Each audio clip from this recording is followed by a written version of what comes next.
பேச அழைக்கிறோம் சொன்னாலே ஒரு தயக்கமாக இருக்குது. ஏன்னா நான் பேசினாலே ப்ராப்ளம். ஒன்று எனக்கு ப்ராப்ளமும் மற்றவங்களுக்கும் ப்ராப்ளம். ஏதாவது ஏதாவது வந்து கழுப்பிட்டே இருப்பாங்க, ஏதாவது பேசிகிட்டே இருப்பாங்க. நான் சும்மா இருந்தால் இவர் என்ன பேசவே மாட்டேங்கிறாங்க, வாயில் என்ன கொலைக்கட்டே வச்சுருக்காரா அப்படின்னு சொல்லி கலாட்டா பண்ணுவாங்க, கிண்டல் பண்ணுவாங்க. பேசுனா இப்போ பேசு அப்படின்னு சொல்லுவாங்க. மற்றவங்க வந்து இவர் பேசாமல் இவர் பேசியிருக்கக்கூடாது அப்படின்னு சொல்லுவாங்க. ஸோ என்ன பண்ணுறது? ஸோ ரொம்ப நாள் கழித்து நான் தெரிஞ்சுக்கிட்டேன், நம்மளை பிடிக்காதவங்களுக்கு நம்ம என்ன செஞ்சாலும் எது பண்ணாலும் பிடிக்காது. நம்ம பிடிச்சவங்களுக்கு நம்ம என்ன செஞ்சாலும் எது பண்ணாலும் பிடிக்கும்னு நினைக்கிறது முட்டாள்தனம். ஜாக்கிரதையாக இருக்கணும். இந்த விழாவுக்கு வந்திருக்கிற கலிப்பள்ளி தானு சார் அவர்களே, தமிழ்குமரன் அவர்களே, கண்ணன் அவர்களே, மதுரை செல்வம் அவர்களே, சிம்ரன்ஜி அண்ட் பத்திரிகை நண்பர்கள் அனைவருக்குமே என்னுடைய அன்பார்ந்த வணக்கங்கள். முக்கியமாக வந்து கமல்ஹாசன் சார் அவர்கள் அண்ட் அஸ்வத் மாரிமுத்து. கமல் சார் வந்து இப்போ சொன்னாங்க வந்து இந்த ஆஃபீஸ் ஓப்பனிங் அப்போவே வந்து டெரஸில் வந்துட்டு ரஜினி இப்போ ஆஃபீஸ் பெருசாக ஸ்டார்ட் பண்ணிவிட்டேன், இந்த ராஜ்கமலுக்கு ஒரு படம் பண்ணணும் அப்படின்னு. சரி அப்படின்னு சொல்லி அதுக்கப்புறம் அவரும் பிஸி ஆகிட்டார், நானும் வந்து நான் பிஸி ஆகிட்டேன். ஸோ அதுக்கப்புறம் வந்து ஒரு சீரியஸாக சிவாஜிக்கு அப்புறமா வந்து பேசுகிற மாதிரி இருந்தது. அதுக்கப்புறம் ஒரு வாட்டி லாஸ்ட்டு வரும்போது அவர் டோன்லேயே கொஞ்சம் இதாக இருந்தது, படம் பண்ணணும் அப்படின்னு. சரி சார் நம்ம பண்ணலாம் அப்படின்னு சொல்லிட்டு இது வந்து டைரக்டர் வந்து ஆக்சுவலாக பார்த்திங்கன்னா அஸ்வத் மாரிமுத்து வந்து இது 4வது டைரக்டர். ஃபஸ்ட்டு நம்ம பண்ணும்போது ரவிக்குமார் ஃபிக்ஸ் பண்ணியிருந்தோம். சரி அது வந்து சரியாக திஸ்திங் வரலன்னு சொல்லி அப்படியே வந்து இதாகிடுச்சு. அதுக்கப்புறம் நம்ம சுந்தர் சி சாருக்கு வந்து வேறு ஒரு படம் இருந்தது, கொஞ்சம் டிலே ஆகிட்ட மாதிரி இருந்தது. அதனால் நம்ம இது வந்து நான் விலகிக்கிறேன் சார், நம்ம அப்புறம் பண்ணிக்கலாம் அப்படின்னு சொல்லி இதாச்சு. அதுக்கப்புறம் நம்ம சிவி சக்கரவர்த்தி, அவர் கதையெல்லாம் கேட்டு ரொம்ப நல்லா இருந்தது. பட் என்ன சார் ரொம்ப சென்சிட்டிவ் சப்ஜெக்ட் அது ஒரு கம்ப்ளீட்லி ஒரு நியூக்ளியர் சயின்டிஸ்ட் பற்றி, அந்த நியூக்ளியர் வெப்பன்ஸ் பற்றி, ஷூட்டிங் ஆப்கானிஸ்தான், ரஷ்யா, அந்த மாதிரியெல்லாம் ஒரு ரொம்ப நைஸ் சப்ஜெக்ட். பட் ரொம்ப ரொம்ப சென்சிட்டிவ், ரொம்ப ரொம்ப ஜாகிரதையாக டீல் பண்ணுறோம், டைம் கன்சியூமிங். ஸோ அதனாலே வந்து அதை வந்து நம்ம அப்புறம் இது பண்ணிக்கலாம் அப்படின்னு சொல்லும்போது தான் அஸ்வத் மாரிமுத்துவை நம்ம வந்து இந்த படத்துக்குள்ளே வந்தார். இப்போ கமலில் முதலே சொன்ன மாதிரி இந்த டென்ஷன் எனக்கு வந்து ஏன் அப்படின்னு சொன்னால், கமல் வந்து கூப்பிட்டு ரஜினி நான் கதையும் கேட்க மாட்டேன், எதுவும் கேட்க மாட்டேன், நான் எல்லாத்தையும் உங்ககிட்ட விட்டேன், நீங்கள் என்ன சொல்கிறீங்களோ அதை நீங்கள் பண்ணுங்கள் அப்படின்னு சொல்லிட்டாங்க. அதே தான் பெரிய ஒரு டென்ஷன் ஆகிடுச்சு நமக்கு.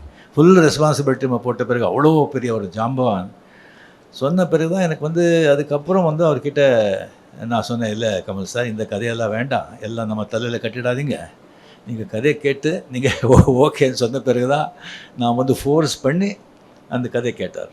ஸோ கதை கேட்டு எஸ் நல்லா இருக்குது அப்படின்னு சொல்லி இந்த படத்தை வந்து நம்ம வந்து இது பண்ணியிருக்கோம். டெஃபினட்டாக நம்ம என்ன சொல்லி என்ன பண்ணால் கூட அஸ்வத் மாரிமுத்து மேலே வந்து பெரிய ஒரு ரெஸ்பான்சிபிலிட்டி இருக்குது. அதுக்காக எல்லாமே வந்து உங்கள் தலைமையில் நம்ம போட்டுட மாட்டோம்.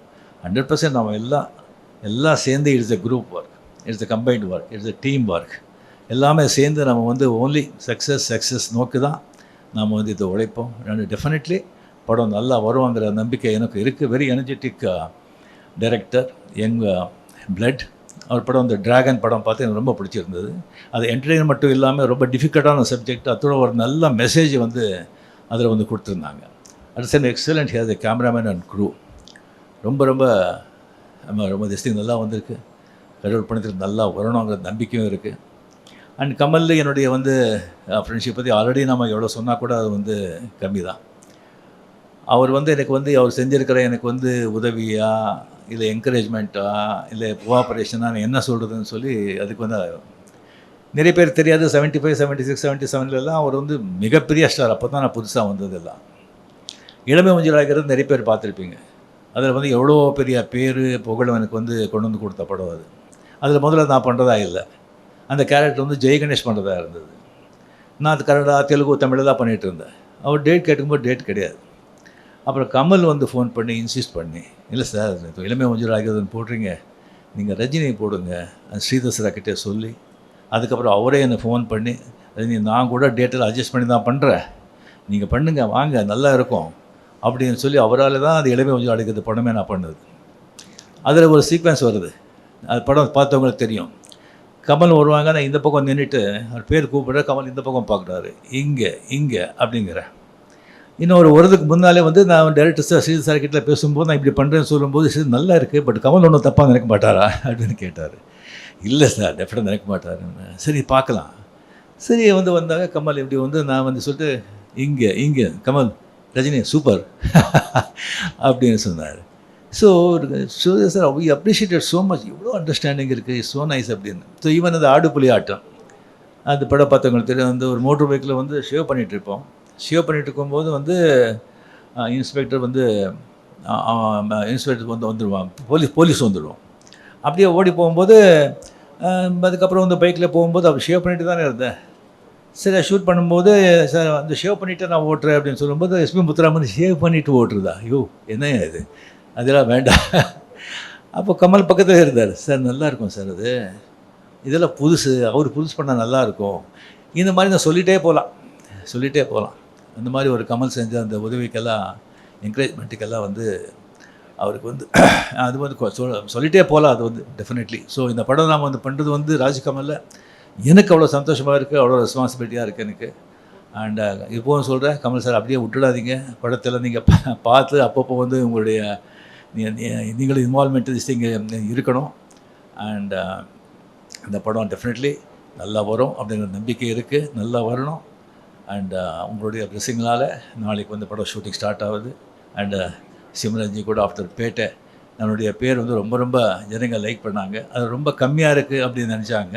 ஸோ இந்த படத்தில் ஃபுல்லாக நல்ல சீன்ஸு அண்ட் நல்ல கேரக்டர்ஸ் அதெல்லாம் இருக்குது. நல்ல ஒரு அஸ்வத் சொன்ன மாதிரி நல்ல ஒரு என்டர்டெயின்மெண்ட்டோட ஒரு நல்ல ஒரு த்ரில்லர் இந்த படம் with Anis music. And last but not least Mahendran, அவரை பற்றி என்ன சொன்னாலும் எவ்வளோ சொன்னாலும் அது கம்மி தான் ஆகும். ஏன்னா கமல் சார் மாதிரி ஒரு ஆர்டிஸ்ட்டு அவருக்கு அந்த மாதிரி ஒரு ரைட் ஆன் திஸ் திங் இல்லைன்னு சொன்னால் அது ரொம்ப ரொம்ப ரொம்ப கஷ்டம். ஏன்னா அவருடைய இதே வேறு, அவர் பணம் அது இதை பற்றியெல்லாம் அதெல்லாம் அவருக்கு சினிமா க்ரியேட்டிவிட்டி அதில் தான் ஒரு வாழ்க்கையே. அதுக்கு கரெக்டாக அவர் போக்கில் விடாமல் கொஞ்சம் பிடிக்கிறதுக்கு மகேந்திரன் அந்த மாதிரி அவர் கிடைச்சது எனக்கு மிக மிக சந்தோஷம். நன்றி, தேங்க்யூ.